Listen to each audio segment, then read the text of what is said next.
Welcome to Crisis in Perception, where we examine the systems shaping our world one book at a time.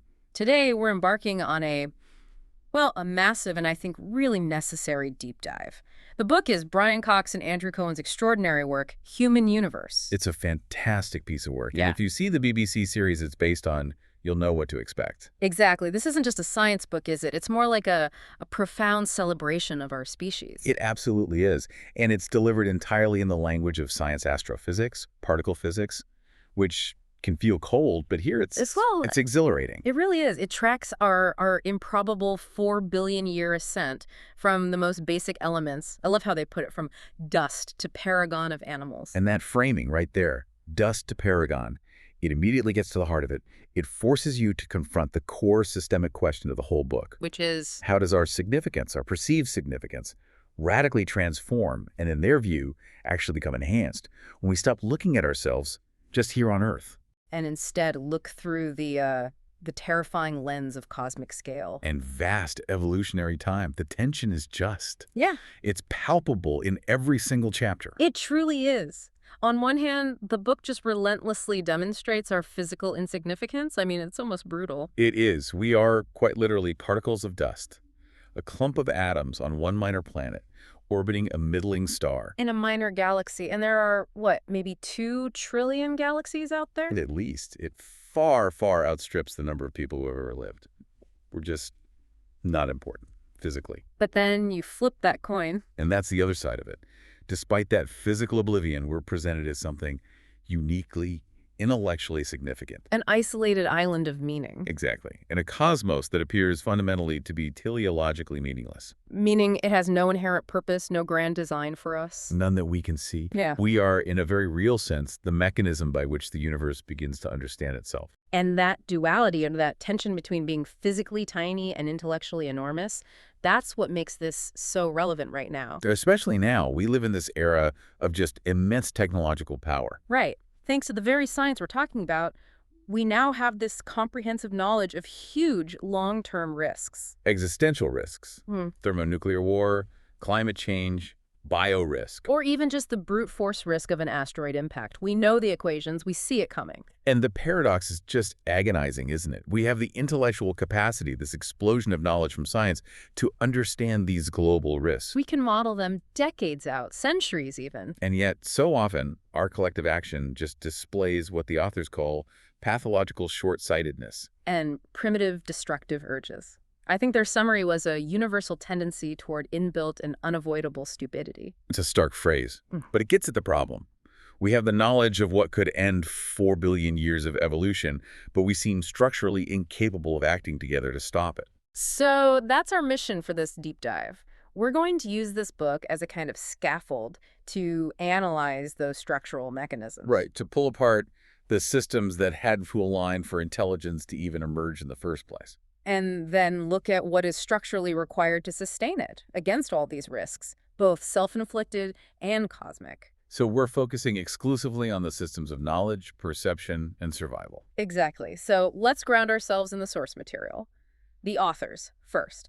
Brian Cox is, he's a towering figure in science communication today. Absolutely. He's a particle physicist, a professor at the University of Manchester, and he's a researcher on the ATLAS experiment. At the Large Hadron Collider at CERN, so he's operating right at the edge of what we can possibly know about the physical universe. And his co-author, Andrew Cohen, he's the head of the BBC Science Unit. He was the executive producer of the TV series. Which explains the feel of the book. It's not a dry textbook. Not at all. It's framed as this profound cultural reflection. They call it a love letter to humanity. Celebrating our outrageous fortune in existing at all. I love that line.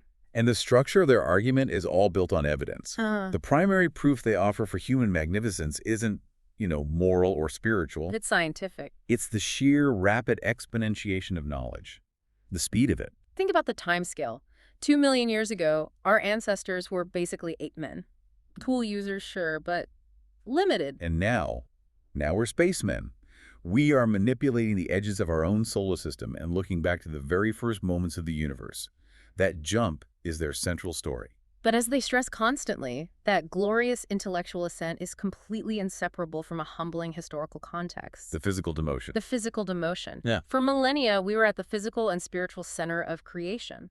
Modern cosmology didn't just move the Earth, it shattered our certainty. And that journey from being the center of everything to being an infinitesimally tiny speck was an intellectual climb, and one that often meant, well, visceral resistance. The book illustrates this so powerfully with the story of Giordano Bruno, born in 1548. Right, Bruno was. He was a passionate thinker, maybe a bit aggressive philosophically for his time. He didn't just accept the new Copernican ideas, he ran with them. He expanded them dramatically. He promoted this wonderful, but for the time, profoundly challenging idea of an infinite eternal universe, Filled with infinite habitable worlds. which completely challenged the paradigm of a specific, single point of creation with humanity at its center. It was revolutionary thinking and dangerous thinking. The specifics of his trial are complex, but fundamentally it was this philosophical idea, an eternal universe that didn't need a recent Earth-centric creation event that so unsettled the authorities. And ultimately led to his death by fire in 1600. It just shows you the stakes involved in changing perception. It's such a crucial point. The math of Copernicanism, the sun-centered system, that wasn't immediately heretical everywhere. You could dismiss it as just a useful model for prediction. But Bruno's idea, the philosophical consequence of it, the demotion of humanity to non-uniqueness, That was the step too far. He saw the consequence of the science before the science was even fully proven. and the intellectual origin of all this, of course, lies with Nicholas Copernicus, born in 1473. He wasn't even a professional astronomer, not in the modern sense. He was trained in canon law. But he got captivated by astronomy. He stayed with a professor who was already questioning the old classical cosmology, the one that had a stationary Earth at the center of everything for centuries. Because the observations just didn't quite fit, not cleanly. To explain the apparent backwards loops of the planet's retrograde motion, the old Ptolemaic model is just ugly. It was a mathematical mess. A torturous system. Yeah. Layer upon layer of complex epicycles, deference. It was so contrived. And as an explanation for physical reality, Copernicus just found that complexity intellectually offensive. He wanted elegance. So his manuscript, the Commentariolus, around 1510, proposed this simple, radical alternative. The moon revolves around the Earth, fine, but the Earth and all the other planets, they revolve around the sun. And crucially, the Earth rotates on its own axis. He showed that retrograde motion wasn't a real physical loop at all. It was an illusion. It's just caused by us looking at other planets from a moving vantage point. And that was the foundational moment. Published posthumously in 1543. It didn't overturn everything overnight, of course. No, even great observers like Tycho Brahe struggled with the idea of a moving Earth. But it was the catalyst. It inspired Brahe's observations, which led to Kepler's elegant laws of motion, Galileo's telescopic proofs, and ultimately, Newton. And a comprehensive physical theory that is so precise, we still use it today to guide space probes to the edge of the solar system. It's incredible. So that brings us to the central thesis, just in plain language. Science has done two things at once. It has relentlessly displaced us from the physical center of the universe, the demotion. But in doing that, it has revealed the extraordinary and unique significance of human understanding. We are this isolated island of meaning in a universe that otherwise seems to have none. We know our place, and that knowledge, they argue, is our highest value. Okay, so that's the context. Now let's pivot and really unpack this journey from dust to understanding. Let's get into the core systems that had to align for us to even be here. And we have to start with the most immense one, the contingent system of cosmic evolution. Right. The overarching system here is this incredibly complex 4 billion year evolutionary path. Yeah. And it is just riddled with chance events, bottlenecks, pure luck. When cosmologists try to estimate the number of intelligent civilizations out there, using the Drake equation framework, this part is always the huge question mark. The improbability and the sheer timescales required for complex life, they become these massive limiting factors. The time factor alone it just demands a moment of reflection.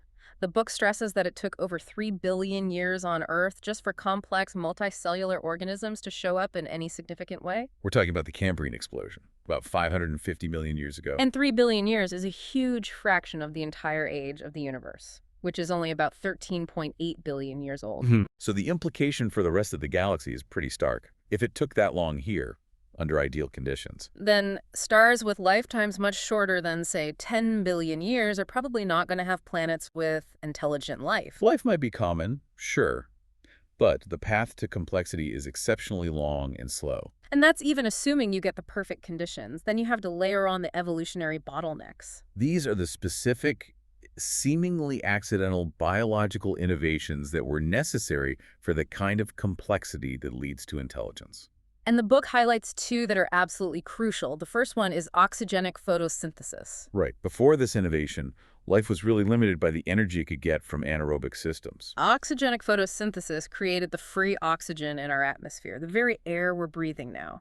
And that is absolutely necessary for complex multicellular life, all the animals you see. But why is oxygen so critical beyond just breathing? It's about energy efficiency. Exactly. Complex life needs massive amounts of energy to run things like brains or muscles. We get that energy from food through oxidation. And that process is remarkably efficient. It's about 40% efficient. Now, compare that to trying to oxidize food with other elements like sulfur, which was common on the early Earth. The efficiency just plummets, Yeah. down to 10% or even less, which means without oxygen, the amount of energy available to support a food chain would diminish by 90% at every single step. Which means no vigorous, high-energy ecosystems, no big, fast predators. And that matters because the predator-prey arms race was a critical evolutionary driver. It pushes for complexity. Bigger brains, better eyes, higher speeds. It gives a survival advantage to both the hunter and the hunted. Without that pressure, evolution might have just stalled out at the level of a bacterial mat.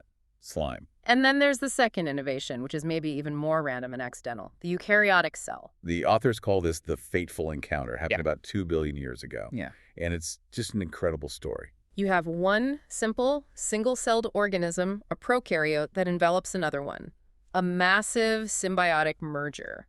And that merger led to a far more complex cell structure, one that is absolutely essential for intelligence. This detail is so often overlooked, but it is the key. That prokaryote that was enveloped, it survived inside the host and became the mitochondria. The powerhouse of the cell. And why is that so significant? Because it solved an energy problem at the micro level. Before this, a single cell could only get so big before its surface area couldn't support its internal volume. But mitochondria, they act like little power plants inside the cell. Which allows the cells to increase their complexity and their size dramatically. The book's verdict on this is just blunt and definitive. Without eukaryotes, there would be only slime. Simple life, maybe. But no trees, no fish, and certainly no humans. It's a huge claim, and it implies that simple life might be almost inevitable if you have water and energy. But that jump to complex, multicellular, eukaryotic life, the prerequisite for big brains, that might be the true great filter, the ultimate barrier. If that specific internal arrangement really arose from just blind chance, it makes us impossibly rare. Okay, so let's fast forward past these multi-billion-year timescales. The rise of our own intelligence, hominin intelligence, that was also driven by astronomical contingency. Right. Our brain size didn't just expand gradually, it happened in these rapid, punctuated jumps. This is where geology meets gravity, the really big, rapid increases in brain size. 1.8 million years ago with Homo erectus, another jump a million years ago, and then us, Homo sapiens, 200,000 years ago. They all correlate almost perfectly with periods of rapid, violent climate variability in East Africa. The pulse climate variability hypothesis. Exactly. Intense climate fluctuation periods of extreme wet followed by extreme drought. And this happened specifically when the Earth's orbit was at its most elliptical. So it was pulling us closer and then farther from the sun in a really variable cycle. And those orbital changes are driven by complex gravitational interactions between the Earth, the Moon, which causes precession, and the other big planets. It's almost unbelievable when you actually stop and think about it. Our intelligence, the very thing that lets us do astrophysics or compose Mahler's Ninth Symphony, is fundamentally because of orbital mechanics. It's an inconceivably unlikely set of coincidences. It's based on how the solar system's gravity works and the unique geology of the Great Rift Valley, which amplify those climate effects. The perception shift is just profound, and it's unsettling. We are not the preordained crown of creation. We were a colossally fortuitous accident. Our intelligence is a lucky side effect of gravity and African geology. And the consequence of that perception is inevitable, isn't it? If our existence is this rare, this unbelievably unlikely, a statistical fluke, then it has to be protected. At all costs. The sheer luck of our evolutionary path makes our civilization this outrageous, fleeting imprint on reality. And that humbling but necessary transition leads us directly into the second core system from the book. The system of scientific discovery and physical demotion. This is the engine that powered the whole perception shift. And this system relies on a really powerful foundational assumption. Which is that there is a real, predictable universe out there, operating everywhere under universal laws. That idea that the laws of nature are the same everywhere, we take it completely for granted today. But it was only really formalized with Isaac Newton in the 1680s. Before that, astronomers were mostly just concerned with making accurate predictions. They weren't necessarily trying to figure out if the laws on Earth applied to the heavens. Newton's genius was showing that the elegant, sun-centered system of Kepler could be described by one single universal law of gravitation. G fric m1 milli2. And let's just talk about why that equation is so pivotal for how we see ourselves. It says the gravitational force, F, between any two objects A planet and a star, an apple and the Earth. is related to their masses and the distance between them squared, and it's all modulated by G, this fundamental property of the universe. The key insight is universality. The rule is the same everywhere. Lead balls in a lab obey the exact same law as the most distant galaxies. The book brings this to life with the analogy of the giant vacuum chamber at NASA's Plumbrook station, where they can drop a bowling ball and feathers at the same time. Galileo had already figured out that objects fall at the same rate, without air resistance. Newton provided the why. The gravitational force on the feather is proportional to its tiny mass, but so is its inertia, its resistance to acceleration. The effects cancel out. It's just a stunning realization that nature is unified. And this universal rule set allowed our physical demotion to accelerate beyond just the solar system. Copernicus kicked us out of the center. But the universe was still thought to be pretty small, contained within the Milky Way.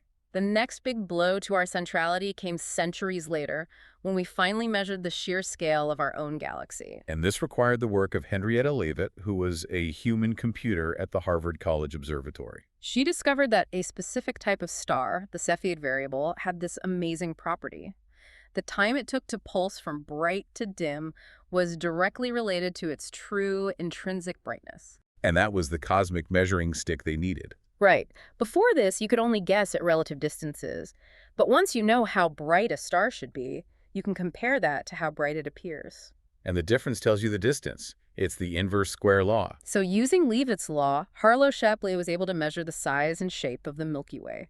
He figured it was a huge disk, maybe 300,000 light years across. And crucially, he placed our sun 50,000 light years from the center. We were moved from the center of the cosmos to the galactic suburbs. But the truly shattering moment, the consciousness-altering one, that came a decade later with Edwin Hubble in 1923. He pointed the new 100-inch Hooker telescope at what they called the Andromeda Nebula, just a fuzzy patch of light. Most astronomers thought it was a gas cloud inside our own galaxy. Hubble took a 45-minute exposure. When he developed the photographic plate, he saw these tiny specks of light. He marked them N for novae. But then, looking closer at one specific speck, he realized it had the precise light curve of a Cepheid variable. And in what has to be one of the most dramatic corrections in history, he reportedly crossed out the N on the plate and just wrote VAR with an exclamation mark. He used Leavitt's law, calculated the distance to Andromeda, and it was 1,000,000 light years away. That one calculation proved it.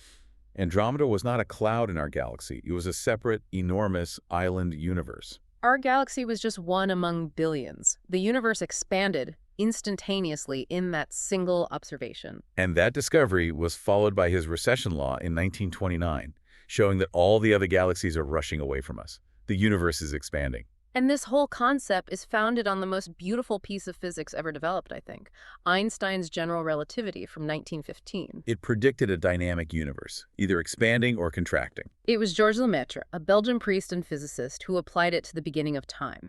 He theorized a day without yesterday. The Big Bang Theory, confirmed by Hubble and then later definitively by the discovery of the cosmic microwave background radiation in 1964. Which brings us to the final, ultimate physical demotion. Modern cosmology, and the theory of inflation. The Big Bang defined the age of our universe, but inflation theory suggests that the universe itself is probably eternal. That it's constantly spawning potentially infinite mini-universes, the multiverse. So our observable universe, this 90 billion light-year sphere we can see, isn't the universe. It's just a vanishingly small leaf on an ever-expanding fractal tree. And this is the ultimate shift in perception. If eternal inflation is right, and all possible combinations of physical laws are realized somewhere out there. Then our existence, no matter how unlikely it seems in isolation, is actually inevitable. It's just a matter of statistics. It fundamentally changes the conversation about our uniqueness. Right. The probability of you, the individual, existing is minuscule. But given a mechanism that produces billions of humans, someone has to be born. In the multiverse context, the mechanism for producing life-friendly universes just ensures that we eventually happen. The seeming fine-tuning of our universe for life isn't divine intervention. It's just the overwhelming number of rolls of the cosmic dice. And that terrifying scale leads directly to the third core system, the knowledge-technology-risk feedback loop. We've established that our brain hardware hasn't really changed in 200,000 years. So how did we get from cave painting to CERN? The change was in the system of knowledge transfer. It started with the shift to settled agriculture about 12,000 years ago. That created stability, specialization. But the book is so clear about this. The most important step, the system upgrade that changed everything, was writing. And what's so fascinating is how mundane its origins were. Writing didn't come from a need for poetry or philosophy. No, it came from administration. Cuneiform script, Nabatean scrolls. They were for documenting court cases, tracking trade, recording debts. It was accounting. But the result was so powerful, writing created what they call a cultural ratchet. It freed knowledge from the limits of human memory, which is fragile, subjective, and dies with a person. And it allowed for collective, exponentiated effort. Think about it. A modern student can absorb Newton's entire lifetime of genius and then use it to build something new. We operate now as a single planetary mind with a memory that stretches back through history. And this leap is the prerequisite for our entire technological civilization. Everything we use rests on this intellectual edifice built by curiosity-driven science. But here's the knife edge we walk. That same knowledge that enables civilization also creates the capacity for existential self-risk. Which brings us back to that sobering term in the Drake equation, L, the lifetime of a civilization after it develops advanced technology. The timeline for our own species is just terrifyingly short. Ernest Rutherford discovers the atomic nucleus in 1911. 34 years later, nuclear bombs are used. Just 17 years after that, the Cuban Missile Crisis. We came perilously close to ending 4 billion years of evolution in a nuclear exchange. The time lag between fundamental knowledge and existential capability is frighteningly short. A single human lifetime. And this is the crux of the Fermi paradox, the great silence. Where's everybody? If the galaxy should be teeming with life, why don't we see any evidence? The sobering, self-critical answer the book raises is this. Maybe civilizations inevitably destroy themselves soon after they develop this kind of technology. That inbuilt and unavoidable stupidity? Our own history, unfortunately, suggests this might be the default setting. We are pathetically inadequate at long-term planning and pathologically incapable of simply getting along. This fear that L is extremely short is what drives the urgency of the whole book. We might not just be the first technological civilization in our corner of the galaxy. We might be the only one. Given that fragility, let's now explicitly map the system components required for the endurance of this rare accident we call civilization. Let's start with the actors and components. First and foremost, you have scientific institutions. So places like CERN, major universities like Manchester, observational facilities like the Hubble Space Telescope. These are the engines of the cultural ratchet. They generate knowledge based on observation. They follow Richard Feynman's simple rule. If it disagrees with experiment, it's wrong. They prioritize reality over dogma, a key civilizational trait. Second, educational systems. Absolutely essential. The book uses Cox's own story, a particle physicist from working-class Oldham, as an example of how education powers the mind beyond local experience. It's the mechanism that keeps the cultural ratchet from breaking. And third, the technological infrastructure. Everything from medical scanners to space probes. It all rests on that intellectual edifice built by curiosity-driven science. Newton's 300-year-old calculus is not quaint. It's the math NASA uses to get to Mars. Now let's analyze the incentives driving this system. There's a structural tension here. On one side, you have short-term survival. That's what drove the invention of writing, to keep accounts. Today, that manifests as of myopic financial interests. Quarterly reports, shareholder demands. It prioritizes the immediate future over the long-term one. And contrasted with that, you have the powerful but often undervalued incentive of long-term understanding. Curiosity-driven research. Kepler wanting to find elegant laws, Hubble chasing faint nebulae. This is the true prerequisite for any real sustained advancement. And this tension leads to a sharp critique of how our system is currently capitalized. The book cites the stats on R&D investment. The U.S. spends about 2.79% of GDP on it.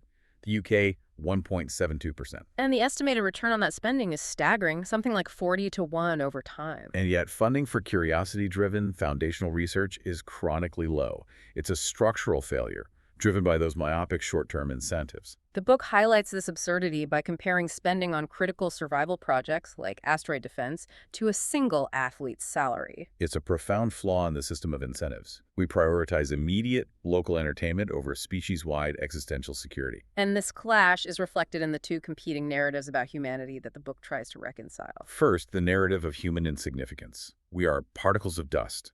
Our universe is just one of many. Our lives are cosmically tiny. And then the narrative of human exceptionalism. We are an outrageous imprint on reality. We have minds that create art, meaning, and a library of knowledge beyond the capacity of a million individual brains. We are the isolated island of meaning. And these two narratives constantly interact through feedback loops. Knowledge expands, allowing for progress. But that same knowledge creates existential risk.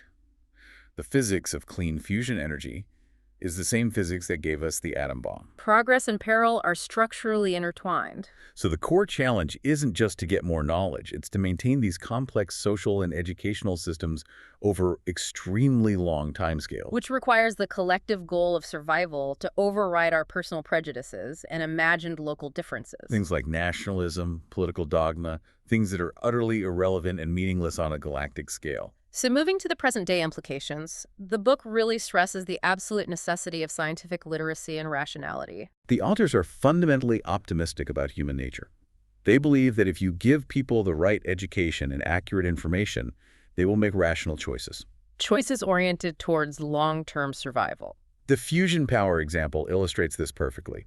Fusion is arguably the foundational technology for a sustainable future, especially since 80% of our energy is still fossil fuels. There's no fundamental physical barrier to achieving it. The barrier is budgetary and political. The analogy they use is so powerful. If you told the average person, you can have limitless, clean, safe energy for all future generations in exchange for grooming your own cat every day, what would they do? They'd reach for the comb immediately. The problem is one of education and understanding the critical trade-offs. But this focus on rationality has to be tempered with caution and humility. Scientific predictions are always imperfect. Whether it's calculating asteroid keyholes or forecasting the weather, our ability to see the future is limited. Right. Scientific theories are never fixed. Results are always preliminary. But acting according to the best available science, imperfect as it is still the only rational choice. And the implications of that extend directly to the need for investment in long-term research. This is framed as a structural investment in civilization itself. Fusion power is the prime example, as we said. Guaranteeing clean, limitless energy underpins everything. Space exploration is another one. It provides that essential perspective shift we need. Apollo 8 and the Earthrise photo in 1968, that was a defining moment. It fundamentally changed our perception of Earth's fragility. And they note that this work continues. NASA, using places like the Aquarius Reef Base to simulate long missions, it's about systematically preparing for a future as a multi-world species. The ultimate insurance policy. And a less flashy but equally vital investment is the Svalbard Global Seed Vault. A concrete, long-term insurance policy. It structurally ensures the genetic diversity of our crops, the biological foundation of agriculture, is protected for tens of thousands of years. It's an act of deep-time survival planning. But despite these pockets of long-term thinking, the book keeps circling back to civilizational fragility. The ATLAS project, the Asteroid Terrestrial Impact Last Alert System, is the perfect, frustrating example. It's a necessary system. It gives 3 weeks warning of an impact, enough time to evacuate a large city. But it's severely underfunded. It costs less per year than what one top-tier athlete earns. And the authors argue this myopic and cavalier disregard for our long-term safety comes from a deep psychological bias. A lack of experience in recorded history, nothing truly existential and non-human has happened to us, excluding, religious accounts. So because we haven't personally experienced a global impact, we don't really believe in the risk. We treat it as an abstraction. And that psychological blind spot fosters a false, crippling sense of security, which structurally undermines rational investment. The core message is consistent. We are this colossally fortuitous accident, ingenious and stupid in equal measure, and we have to save ourselves through rational knowledge. Because the great silence of the galaxy tragically suggests that no one else is coming to help. And let's explicitly connect these ideas back to the channel's focus, to crisis in perception. The primary theme here is the perception shift in scale. Apollo 8's Earthrise mission is the ultimate example. The astronauts, 400,000 kilometers away, saw Earth as a fragile crescent over this alien, terrifying landscape. Neil Armstrong said he could put his thumb up and just blot out the entire planet. He felt very, very small. That feeling of smallness, combined with the vision of our planet alone in the void, forced humanity to know the place for the first time, as T.S. Eliot wrote. Science provides the tool for that existential perspective. The second connection is to the idea of meaning from systems. The book argues that meaning is not teleological. It's not granted to us by a purpose-driven universe. Instead, meaning is an emergent property. It emerged when our ancestors' brains, accelerated by those climate shifts, got large enough to sustain primitive culture maybe 3 or 4 million years ago. And our modern civilization, all our literature, art, science, is the most complex emergent phenomenon we know of. We bring meaning to the universe. We are the isolated island of meaning because we are the mechanism that creates it. The universe means something because we are here to define it. And the final, most challenging connection is the difficulty of long-term thinking. Structurally, maintaining our civilization requires this almost impossible leap. We have to overcome the psychological limitations hardwired into us by evolution. Our brains are still functionally wired for tribalism, for small groups. Dunbar's number, about 150 individuals. Our hardware is built to prioritize the needs of that small local unit and see outsiders as competitors. And the book stresses that we have to overcome those arbitrary national boundaries and religious dogma that are just irrelevant on a galactic scale. The failure to make that leap, to operate collaboratively on a planetary scale, is the single greatest flaw in the entire system. The book offers this profound, poignant historical counterpoint to illustrate the stakes. It asks us to contemplate the Neanderthal art in the El Castillo caves from over 41,000 years ago.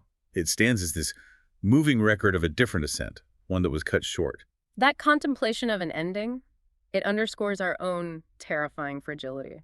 The message is just stark. Things can end forever. And if they end for us, the system of intelligence, the unique meaning we have created, ends with it.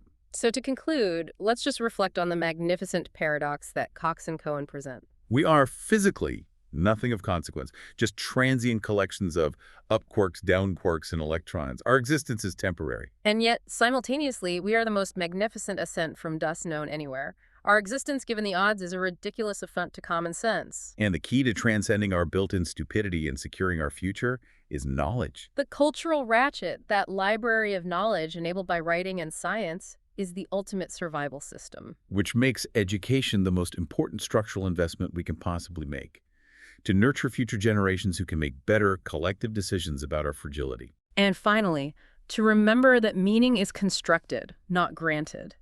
The universe means something to us because we are capable of asking the question. We found purpose by creating it. So I want to leave you with this. The modern theory of eternal inflation suggests our universe, with its perfect conditions for life, is statistically inevitable. That everything that can happen does happen somewhere in the multiverse. So if our existence isn't special in some predefined ultimate sense, what does that vast, non-special existence mean to you personally in the here and now? In the face of that infinite possibility, the author's close by citing Carl Sagan, whose words are in the dedication. For small creatures such as we, the vastness is bearable only through love. That concludes our deep dive into Human Universe by Brian Cox and Andrew Cohen. If this discussion sparked your curiosity, we highly encourage you to read the book or borrow it from a library. This project is free and publicly accessible. If you'd like to support the time, tools, and research behind Crisis in Perception, you can become a supporter on Patreon. For a shorter visual overview of this topic, see the mini explainer link in the description. If you enjoy this kind of systems-level analysis, please like, subscribe, and comment with books or topics you'd like us to explore next.